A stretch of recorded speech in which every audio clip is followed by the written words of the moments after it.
Well, welcome everybody. We have a fantastic webinar for you today. We are talking churn, specifically the top 3 ways to reduce SaaS churn. My name is Chris Sharma. I'll be your churn coach today. And we've got Matt Goldman, CEO of Churnbuster, to walk us through it. Matt, what's going on? Hey, everyone. Excited to be here. Before we get started, let's do some housekeeping. Yeah, let's do it. So really quick, can everyone see and hear us okay? Because otherwise this will be very awkward. If you wouldn't mind just typing in the chat there, yes or no. Lewis can. Excellent. Ben, Monica, yes. All right. So who is this presentation for? Well, you're in the right place if you have a company that has recurring revenue and if you want to start crushing your churn. And who are we? So Churnbuster is a platform used by SaaS companies and other subscription companies to handle their failed payments and increase their recovery rate. So companies like Segment, ButcherBox, Rackspace, they use our platform to retain as many customers as possible after they experienced a failed payment. Yeah, we've been 100% focused on failed payments for 6 years. It's the only thing that we do. In fact, we're the only team that does that, rather than treating it like a basic feature that inevitably underperforms as you scale. So all of that experience culminated this year in the release of our V2 platform, which has been performing better than anything we've tried in the past. I'm excited to share some of the learnings from that today. Whether you're using Churnbuster, I see a few customers in here, or whether you want to improve an in-house system or you're using another tool. It's going to be a fun one. And this might be a little basic for some of you, but just to establish what we're talking about, SaaS churn is that percentage rate in which your SaaS customers cancel their recurring revenue subscriptions. And so why is this important? Well, I know you're thinking, hey, Chris, duh, we're losing money when people churn. But I bet you'd be shocked at how much money that turns out to be. Any given month, you might think, oh, it's 2%, 3%, not a big deal. We'll make it up. But every customer you lose is a customer that's not going to pay you for X months to come, right? So if you retain them, which will grow as you have better onboarding, customer success, product market fit. So you can either have a compounding loss or a compounding gain. So just to look at this example here, like let's say we lose a little customer, $100 a month, each month for 12 months. Well, you have $1,200 less monthly revenue and then $7,800 less cash. Because remember, after month 1, now month 2, that's 2 people, month 3, month 4, and so on, creeping all the way up. And this is what we call the rule of 78. You multiply that value of your monthly loss subscriptions by 78, and that's the cash flow you're going to hit 12 months later. Yeah, this is also a great way to look at the potential value of improving your churn by a couple percentage points. So you can see the precise benefit that retaining 1, 10, or 100 customers will have on your bottom line, your hiring, and generally growth in future years. Check this out. We have a little study. The Founders Advisor showed this impact that churn can have on your valuation. So those of you that are software founders in here, you'll like this.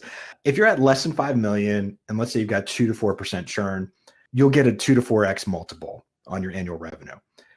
Bump that up a little bit, say you get to 5 million and you drop your churn below 1.5%. Now you're looking at a 4 to 6 times multiple. And then where it gets really crazy is let's say you get over that, over 5 million, less than 1% churn. Now you're looking at 6 to 8 times multiple. So just imagine you're on the cusp there. You're at that 5 million mark, and then just a half a point of churn, just a 0.5% costs you millions of dollars. So this is really a big impact on your bottom line.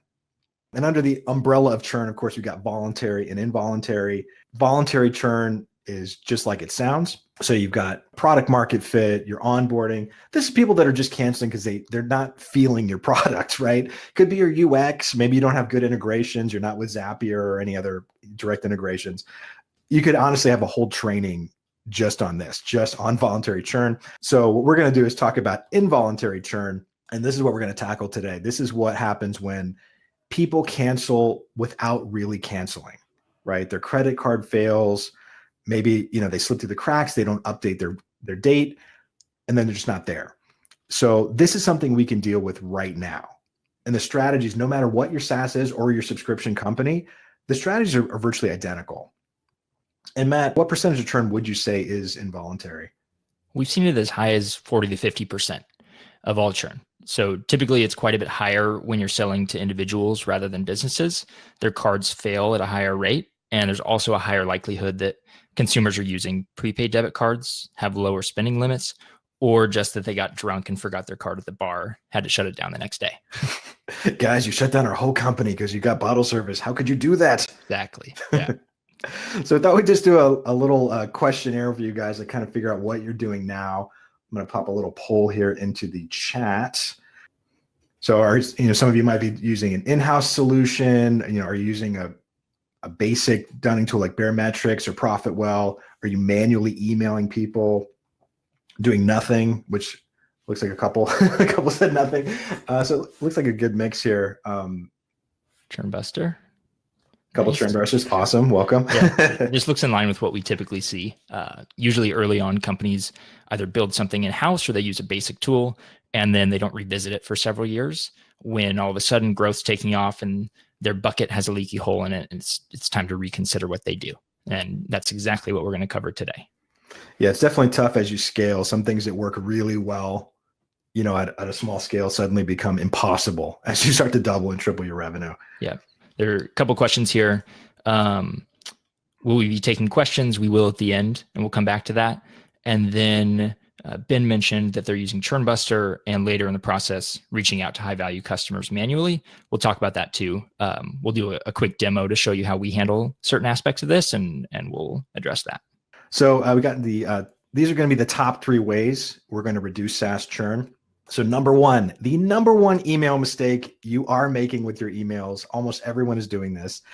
Number 2 is how to optimize scheduling to maximize your recovery. And 3, how to find and eliminate ghost churn. Spooky. All right, Matt, so we've waited long enough. What are people doing incorrectly with their emails? They're emailing every time they retry a card. I think someone there said it. So even before a card expires, which is what we call pre-dunning. So why is that a problem? Starting with pre-dunning, years ago, a common failure reason was expired cards. But these days, odds are that you have something called automatic card updater enabled in your payment processor. Stripe has it, Braintree has it, most modern tools do. It monitors for changes, which might include expiration dates, address changes, card numbers, and it makes the update in your account automatically. And 70% of the time, that's effective. So you don't even need to send those emails because it'll just get fixed for those 70% of people automatically. Yep. And one of the problems with sending unnecessary emails is that your support team has to waste time on the replies. The emails you send to your customers should be about how great your product and your team are, not about imaginary billing issues. Okay, cool. So then what happens with the other 30%, those people whose problem does not get solved? They'll receive an email from you as part of your regular dunning sequence. So after the card has actually failed a billing attempt, when we know there's a billing problem, the most common setup we see consists of a few retries with an email going out automatically after each failed attempt, and with the first email being sent on day one, immediately after the first failure. What's the problem with that, at sending it right then? So the problem with sending it out right away is that there's temporary problems and there's permanent problems. It becomes harmful as you grow to treat those two the same. When it's a permanent problem, you might be able to resolve it just by retrying the card and not actually needing to email the customer. And as you grow, there's going to be more of those cases. So just like it's silly to send out unnecessary pre-dunning emails, we believe it's silly to send out emails on day one when we could resolve the charge a day later with another retry. Gotcha. So instead of sending that email, what's the optimal action you should take here? Retry the card first. So this is one of the standard things that we do at Churnbuster, and it allows clients to reduce their volume by over 20%, the volume of emails that they send.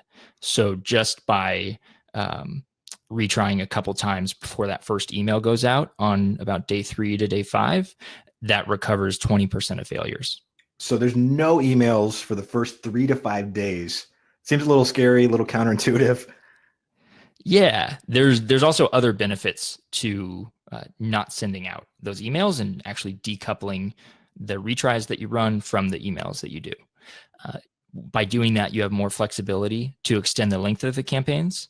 You can try new and different emails or attempt additional retries beyond what Stripe offers in their basic settings. With half of churn being involuntary, you want to be able to test what works best for your business. ideally without having to write new code each time that one of your teams wants to run a new experiment. And what we see is that marketing teams approach growth in a very different way than teams approach churn, specifically failed payment churn. They run experiments. They're always trying to improve. Whereas on the churn side, usually a basic system is set up and then forgotten and never optimized moving forward.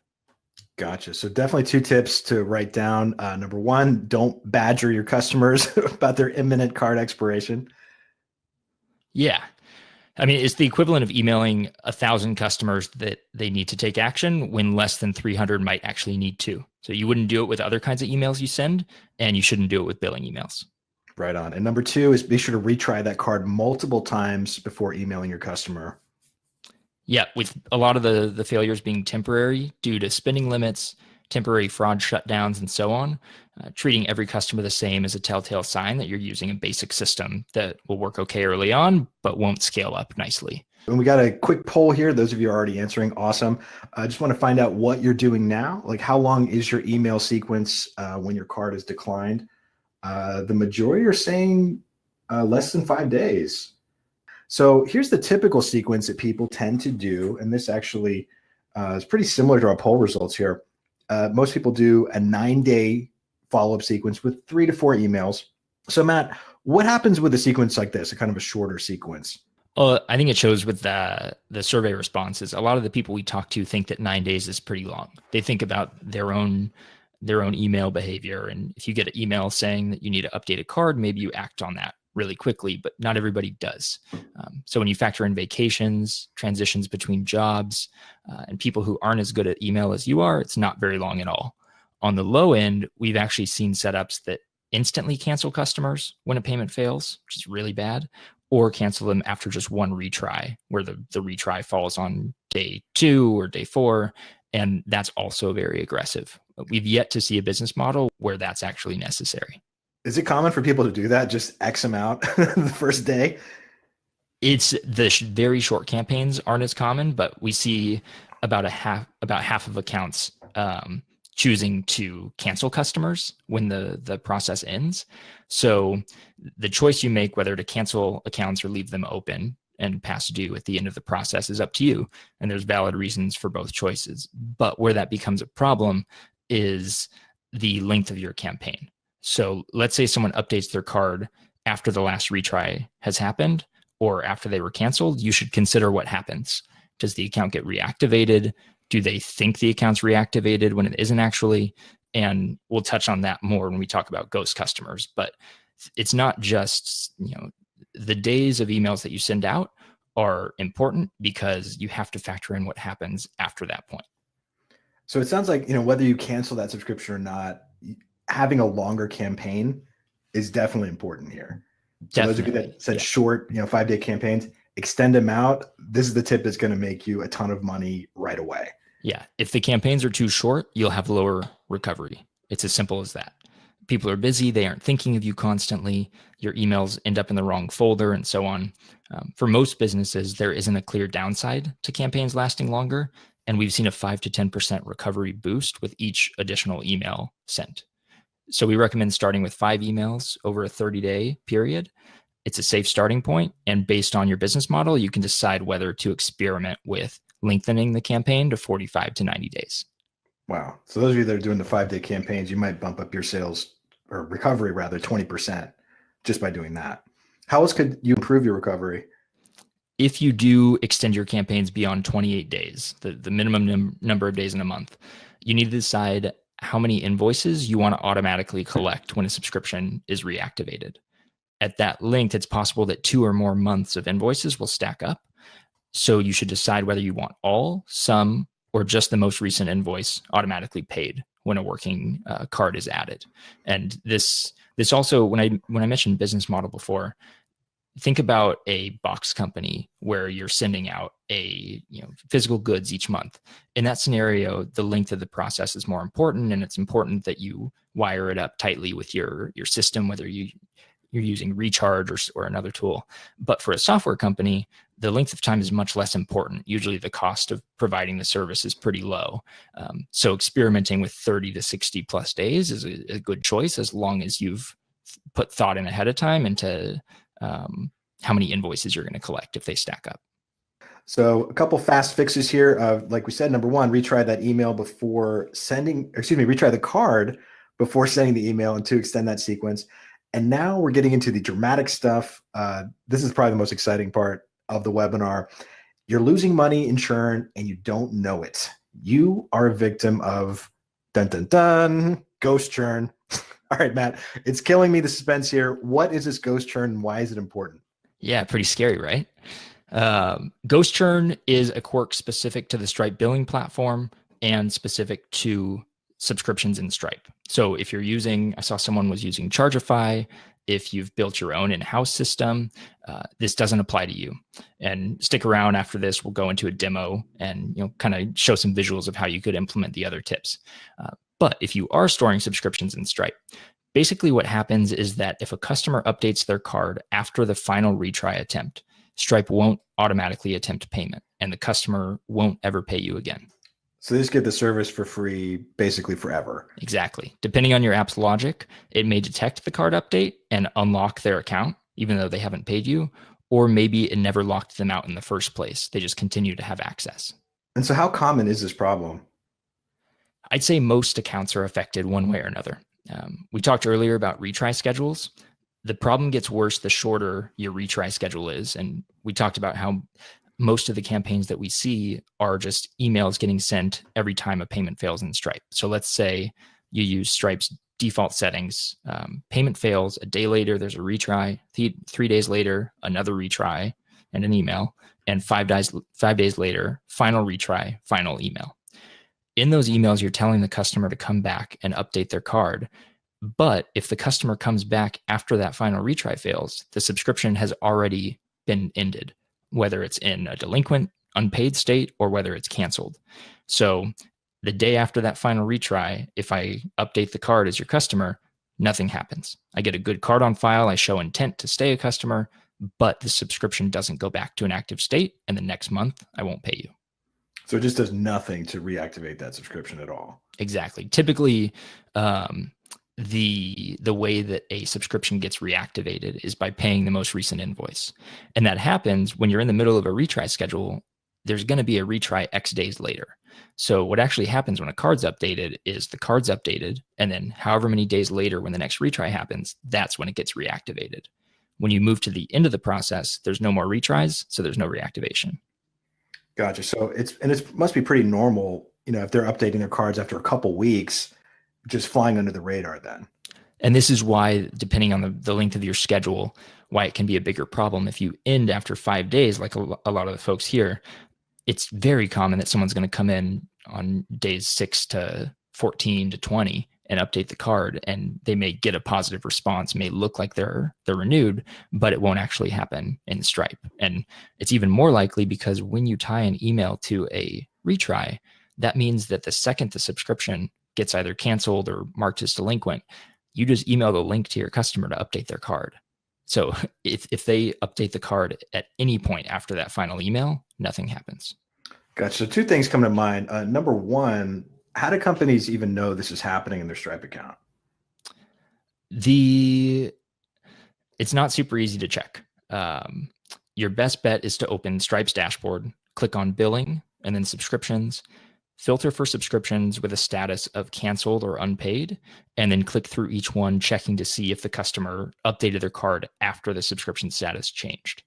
If you have a development team, I'm sure you could whip up a script for this. It's actually something that we'd like to personally write and open source in the near future, but we don't have something yet. So if you're lower volume, the dashboard trick will work. If you're higher volume, you should write a script. Okay. And then, so once you find it, like, how do you fix that going forward so you're not having to keep going back and look for these customers? You need custom code in place to detect when a card update happens, regardless of when in the sequence, and automatically reactivate unpaid subscriptions. If you're using a tool like Churnbuster, make sure that they do this for you, like Baremetrics or Profitwell. From the stories we've heard, it seems like most tools don't do this. Give us an idea of how it works in Churnbuster. I know we have this little graphic here. Yeah, so there's a few ways that a card can change for a customer. Either maybe you take the card over the phone and you update it in Stripe's dashboard for them. Maybe automatic card updater updates it in the background. You don't even know it happens. They could update it on your website if you have forms there, or they could do it on a capture page like what we host for you if you use Churnbuster. So in any of those scenarios, you want to ensure that it's detected, that you then search for past due subscriptions, and that you automatically reactivate them. And you do that by attempting to pay the most recent failed invoice. In the case of card updates that happen on our own capture pages, we go one step further, but I'll back pocket that for the next section where we'll show a bit of a demo. Gotcha. So that makes sense. So just to recap, so the ghost customer gets created, a card gets updated after the retries ended, and then Stripe or whatever other tool doesn't really know to reactivate the subscription. And so even though the customer is showing that intent, saying, hey, here's my card, you just end up ignoring it. And then your support team either has a frustrated customer, or maybe even worse, that ghost customer gets free access forever until you find it. And then you have to try to bill them for unpaid service for months on end. Yes, exactly. Awesome. So we got some really good stuff here. And now we're actually going to see how we can solve these issues, plus a few more in real time. So Matt, I'm going to hand the reins over to you.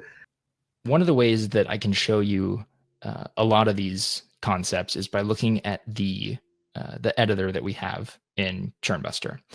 So when a payment fails, we create a campaign, and that campaign lasts by default about 30 days. Ours here lasts 45.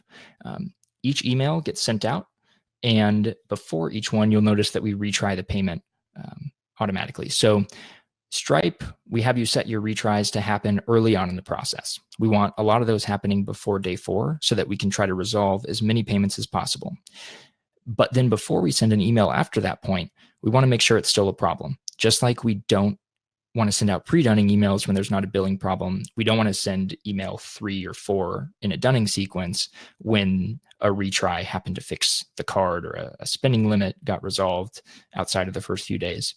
So no pre-dunning. You'll notice here we wait 4 days before sending the first email, and then we do a 5 email campaign over 45 days. In order to support this, we know that if they stay in this campaign beyond day 28, that they're going to have 2 invoices stacked up. So the other thing that Churnbuster does is it will automatically collect those 2 invoices because we told it we were comfortable with that. That's the threshold that we've set. Some folks only want to collect the most recent invoice. Some want to collect everything that's owed to them. We're pretty lenient with it, and we stick to a 45-day campaign, 2 invoice collections. Zooming into one of those emails, this is what it looks like in the inbox. So this is from Joelle at Churnbuster. If you're a Churnbuster customer and your payment fails, this is what you'll see. We start off with smart, safe defaults, but we recommend, either out of the gate or shortly after you have some performance stats collected, to inject some personality. Make it use your brand language, add some humor. This irony of this is not lost on us. Gets a laugh. I'd say probably half the time someone will reply with some emojis. They love it. But it feels personal. It feels like Joelle actually wrote this email. The other thing you'll notice is that there's no phishing concerns here. It came from Joelle. If you hover over her email address, it would say joelle@churnbuster.io. It doesn't say via Churnbuster or via stripe.com. And if you hover over that link, it actually links to our website. So when you click that, it uses our SSL, it's our domain, and generally it doesn't raise any alarms when dunning emails typically do. You're asking someone to give you their credit card information, and the emails need to pass their sniff test. The other thing that we do is we set up DNS, DKIM records if you're technical, and we use Postmark as our email partner. Whether you use Churnbuster or not, I recommend working with Postmark. They only send transactional emails, so they're the absolute best at actually delivering emails to the inbox and not ending up in the spam folder. Next up, capture pages and embed forms. Here's a couple examples. They live on your domain, your SSL certificate. They have a slick UX and they're mobile friendly. We see 70% of updates come in on mobile phones, believe it or not. And for that reason, they also don't require a login. So if you send out an email, customer clicks to update their card, they land on your login page on their phone, the odds of them actually following through with that are low, and they have to remember to come back to that when they get back to their desk later. So you want to remove whatever obstacles you can that are in their way. The other thing I mentioned earlier about ghost customers and reactivations, when we were saying that card updates can happen in a lot of different places, you want to detect it and reactivate the subscription. One of the cool things that these pages do is they actually reactivate the subscription while the customer's on the page. So it's surprisingly common that a card will pass initial validation. It looks like a Visa, it passes the initial test. Stripe will let you, or Braintree will let you attach that card to a customer. But then it fails the next step, which is actually paying the invoice. So when that happens, if you don't keep the customer on page, it's going to happen when they're gone, and you want to make sure that you have another campaign or an ongoing campaign that continues to email them. But it's not ideal. So what we did with these pages was it retries everything while they're on the page, including, if you're retrying 2 invoices, we're going to try to collect everything that you would like us to collect. And if we fail, they're still here and they can fix it. Next up, we show high-level analytics. So we show week-to-week cohorts showing you the percent of recovery. So of the payments that fail, how many do you recover? And then week by week, we show you a breakdown of how they were recovered. Was it via retry? Was it via card update?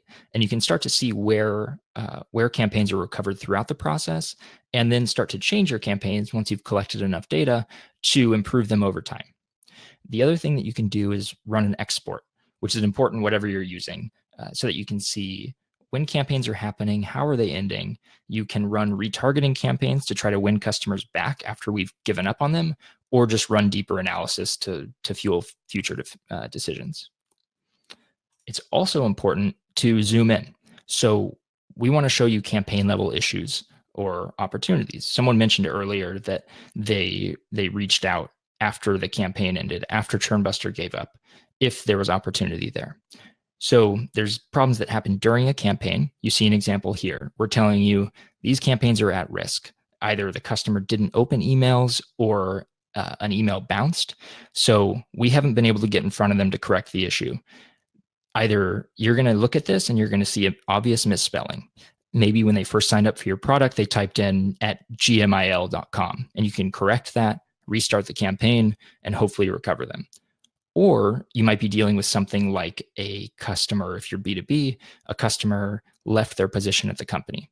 And that's a case where you want to get in front of someone on your team to try to recover them or find the right point of contact before they actually churn out. During a campaign, we let you get notified of this with either Slack or Zapier to route it through to any tool that your team uses. So if you want to only have your customer success team look into campaigns worth more than $500 or only annual plans that have a bounce that are at risk, you can do that. But what's important is that it doesn't fly under the radar. With a lot of basic tools, or if you're using like the default emails that Stripe turns on, you're contacting customers, but usually, it's not too short. But going beyond all the basics we already touched on, you leave money on the table by not seeing the opportunities where you could jump in. And as you scale up, or if you're a high volume, low price business, you have tens of thousands of these happening. So pulling out the high value cases or the easy to correct cases is important. So I think that's a good place to stop the demo. If you're planning on building or improving your current setup, this should be enough to point you in the right direction. If you're thinking you'd rather use Churnbuster as your platform, we're happy to go deeper into how Churnbuster can help improve recovery. And now it's fun time. Questions. I know we got a lot here, so I'm going to scroll back up. Oh, here's a good one. Someone was asking about the average SaaS churn. We kind of knew offhand what the average churn was for SaaS companies. It seems like good is under 5%. 5 to 10% is pretty common. And as you get over 10%, it's cause for concern. And then how about reactivation? What's a good SaaS reactivation percentage, or does that depend? It depends on if you're B2C or B2B. So for B2C, it's common to see 20 to 50%, and B2B, 70 to 90%. And where you fall in that range is dependent on how excited your customers are about the service. If it's a tool they never use, you're going to be on the low end. If it's very high value, they're going to be keeping it, keeping a good card on file. Awesome. James was asking, is your way, like the churn buster set follow-up sequence, is that automatic or do we have to enable that in our settings in churn buster? It's automatic. Yeah. So when a payment fails, we start a campaign, and then whatever your campaign is set up to look like, it starts at that point. Basic question, recovered by retry or card update, is there a difference? Yeah. So let's say we recover a charge in the first, using our campaign as an example, in the first 4 days before we've emailed them, that would count as a retry. It also counts as a retry if we get to, say, the fourth email, 15 minutes before we send that email, we retry just to make sure. If that resolves it, then it's considered a retry win. If the customer ends up clicking through to our page, adds a new card on file, then that's considered a card update. And Avi's asking, do you work with Chargebee or Chargeify or any other similar program? We have an API, so we can work with Braintree, we can work with Stripe, and pretty much any subscription management tool that you use with Stripe. And then for more complicated cases, we have an API. The docs are currently offline. So if you have a more complicated setup or an in-house system, you can email support@churnbuster.io and we'll send you over docs. Just tell us a bit about what your setup looks like, and that'll make it easier. Awesome. James is asking, one of the most frustrating declines in Stripe is do not honor. I guess it's a function. Are you doing anything to help solve that? Stripe, we've tried really hard. We were actually up at Stripe Sessions, a conference that they hosted about a month ago. And it was one of the things that we asked their premium support people was, can we have deeper access into why charges fail? And it was something that sadly they couldn't give us, that they themselves don't have. So there's the problem is that say Visa, they're not actually passing through a reason to Stripe, so Stripe can't pass it on to us. But what you can start to do is treat people differently based on why a charge failed when we do know the reason. And let's say it's a temporary reason, you may want to wait even longer to send them an email. Or if it's a permanent reason, we know that a retry is not going to correct it. So sometimes you'll see a failure indicating that it's not going to go through unless the card's changed. And in that case, you want to email them on day one. So our current campaign, our defaults are a way of trying to recover temporary failures and not, delay permanent failures by too much. But the direction we're headed in is letting you treat those actually separately. It's something that starts to become more interesting as you grow beyond, say, $1 million a month in revenue or higher volume numbers of customers. And that's something that we're testing right now. And if you're curious about that, you can let us know. The form that you submit for the bonuses, just write a note in there that you're curious about that. We can tell you more. Awesome. Well, this was fantastic. Thank you so much to everyone for being on the call with us. Matt, any final thoughts before we close this thing down? Yeah, thanks everyone. That was our first webinar. It was a lot of fun. Hope it was valuable for you. So if you have any more questions about Churnbuster, feel free to contact our team, support@churnbuster.io.